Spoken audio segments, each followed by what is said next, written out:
اور چیز جو اوورسیز پاکستانیز کے حوالے سے کہی جاتی رہی کہ ان کو جو مسئلے مسائل تھے وہ اس قدر بڑھ گئے تھے کہ کئی لوگوں کو تو ایمبیسیز کی مدد لینی پڑی.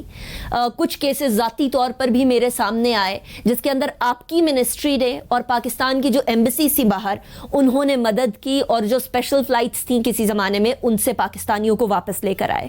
یہ جو پاکستانی اوورسیز تھے اس دورانیے کے اندر سب سے زیادہ کس مسئلے کا ذکر آپ سے کرتے رہے, کیونکہ آپ براہ راست بھی ان سے گفتگو کرتے رہتے ہیں؟ دیکھیں جتنا آئی تھنک اتنا میں نے تو ایک شو بھی کرتا ہوں ہر رات, اور کھلی کالز ہوتی ہیں, چاہے وہ گالیاں دیں چاہے وہ نہ کریں, یہ میرا کام ہے. دیکھیں وہ تعداد اتنی نمبر میں تھی کہ ایمبیسیز بھی گھبرا گئیں, ان کے پاس کیپیسٹی نہیں تھی. آپ منسٹری بھی دیکھ لیں, ہمارے پاس کتنے سی ڈبلیو ایز ہیں یو اے ای میں, 3 بندے, بلکہ ایک واپس بھی بیچ میں آ گیا, 2 بندے, اور ایمبیسی کا سٹاف 1 لاکھ بندے کو کیسے ہینڈل کرے گا؟ ممکن ہی نہیں ہے. اور وہ بھی ٹکٹنگ بھی کریں, لسٹیں بھی بنائیں, یہ وہ ہر چیز ممکن ہی نہیں تھا. ظاہری بات ہے تنقید اس پہ آنی تھی, کلیپس سسٹم ہونا تھا. لیکن پھر بھی ہم نے کیا کیا کہ ہم نے پوری کوشش کی کہ اوورسیز کا جو ڈائسپرا ہے, جو پی ایم صاحب کے بالکل لوئلسٹ کنسٹیچوئنسی ہے اوورسیز, ان کو ہم نے ٹیپ کیا. انہوں نے کچھ 20,000 فیملیز کو راشن پہنچایا اپنے خرچے پہ. ہر فلائٹ پہ کچھ 20% لوگ فری ٹکٹنگ, چاہے وہ ڈائسپرا پرووائڈ کر رہی تھی چاہے ایمبیسی پرووائڈ کر رہی تھی. چائنا کے ٹکٹس میری منسٹری نے آدھے پیسے دیے, آدھے پیسے موفا نے دیے کہ ان کے ٹکٹس کے پرائسز لو ہوں, کیونکہ انہیں سب سے زیادہ سفر کیا تھا, سب سے پہلے وہ لاک ڈاؤن میں گئے تھے اور بڑے مشکل حالات میں رہے تھے, تو ہم نے ان کے لیے کچھ اسپیشل کرنے کی کوشش کی. لیکن نمبر بہت بڑا تھا, تو اس لیے جو اس کیبنٹ میٹنگ میں جو میں نے بولا تھا کہ دیکھیں اب حالات ایسے ہیں کہ ایک بندے نے آپ کے نام کے پیچھے, پی ایم کے گڈ ول کے پیچھے, گورنمنٹ کی گڈ ول کے پیچھے 3 مہینے سفر کیا ہے, لیکن برداشت کیے. ان کے برداشت کو اور نہ ٹیسٹ کریں اور ان کو واپس آنے دیں. تو مین مسئلے ان کے یہ تھے کہ رہنے کی جگہ, لسٹ پہ آنا, لسٹ پہ رجسٹر کر دیتے تھے, 3 مہینے کال نہیں آ رہی تھی, نہیں جا رہی تھی, کوئی فلائٹس نہیں تھی. یہ نہیں کہ کوئی سفارش یا یہ وہ, فلائٹس ہی نہیں تھی.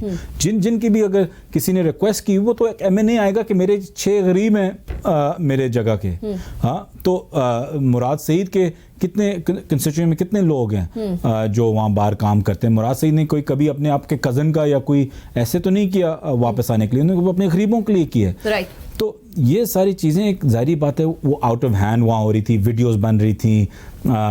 دبئی میں پی آئی اے اپنا آفس نہیں کھول سکتا تھا کیونکہ لاک ڈاؤن ہے پی آئی اے میں, یو اے ای میں. صرف 10 صبح کے 10 بجے سے لے کے شام 5 بجے تک آپ نکل سکتے ہیں, تو راشن پرووائڈ کرنے کا بھی بہت لمیٹڈ ٹائم تھا.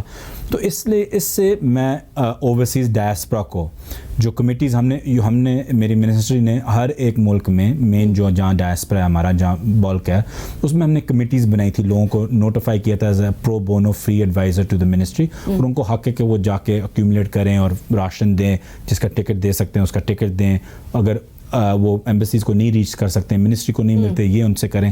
تو میں ان کو آپ کے شو پہ تو خاص طور پہ ان کا شکریہ ادا کرتا ہوں کہ جس طریقے سے ان نے بیہیو کیا اور سمپتھی ان نے دکھائی ہے. اور اچھا یہ بات تو ہے کہ سوشل میڈیا جو ہے وہ کچھ چیزیں بہت زیادہ بڑھا چڑھا کر اور فالس کچھ مس انفارمیشن پھیلاتا ہے, لیکن کچھ جگہ پر سوشل میڈیا رائٹ آفس تک خبر بھی پہنچا دیتا ہے اور اس کے حوالے سے کوئی اچھے کام بھی ہو جاتے ہیں. کچھ ویڈیوز سرکولیٹ کر رہی تھیں کورونا کے سٹارٹ کے اندر, ٹکٹنگ کا مسئلہ بہت زیادہ آیا. پاکستان انٹرنیشنل ایئر لائنز مہنگے ٹکٹس دے رہی ہے, ٹکٹ نہیں مل رہے ہیں, سفارش پہ مل رہے ہیں, تمام چیزیں ہم لوگوں نے سوشل میڈیا پر دیکھیں. کیا ان میں حقیقت کتنی تھی اور کس طرح سے اس کو سالو کیا گیا؟ کیا اب ایسا کوئی مسئلہ درپیش ہے؟ ٹکٹس کی پرائسنگ ہم نے بنائی تھی, پی آئی نے بنائی تھی, بلکہ آئی انٹروینڈ ایک دفعہ اور میں نے بولا تھا کہ ان کو کم کریں وغیرہ ہر چیز. ٹکٹ کی پرائسنگ کم ہوئی, لیکن ایکسپلوئٹیشن میں ڈینائی نہیں کرتا کہ ہوئی ہوگی, کیونکہ جب ایک ڈیمانڈ اور سپلائی, ڈیمانڈ یہاں ہو اور سپلائی آپ کی یہاں ہو, ظاہری بات ہے کہ ایکسپلوئٹیشن بیچ میں ہوگی. اس نے جو ہمارے عوام کو جو مسئلہ پڑا, اس لیے ایک اور وجوہات ہے کہ پی ایم صاحب نے یہ فلائٹس کھولی ہیں کہ آپ واپس مارکیٹ ریٹ پہ چلے جائیں. تو ایجنٹ سے ٹکٹ لیں, نہ ایمبیسی ٹکٹنگ ایجنٹ ہے, نہ میری منسٹری ٹکٹنگ ایجنٹ ہے, آپ ایجنٹ سے لیں جیسے آپ پہلے لیتے تھے. تو اس کا میکنزم جب یہ ہوگا تو وہ بیلنس پھر خود اپنی طرف ایک اپنی جگہ ایک بیلنس چیز ہو جائے گی. سب سے زیادہ تنقید اس چیز پہ آئی تھی ہونے کے لیے. ایک آدھ فلائٹس تھیں جو 250 ہم نے لمٹ رکھی ہوئی تھی فلائٹس کے اوپر کہ یہی اتنے نمبرز آف پیسنجر ہیں, وہ شاید نمبر ایک دو دفعہ وائلیٹ ہوا ہو پہلے. لیکن پلیز یہ یاد رکھیں کہ ہم نے پہلے پینڈیمک پوری دنیا نے نہیں دیکھا, اور جو ہم نے 250 بائی دا وے جو ہم نے لمٹ کیا ہوا ہے ہر فلائٹ پہ, یہ آیاٹا کا رول بھی نہیں ہے. رائٹ. باقی آپ امریکہ میں دیکھ لیں, یو کے میں دیکھ لیں کہ ساری ڈومیسٹک یا انٹرنیشنل فلائٹس فل کیپیسٹی پہ جا رہی ہیں.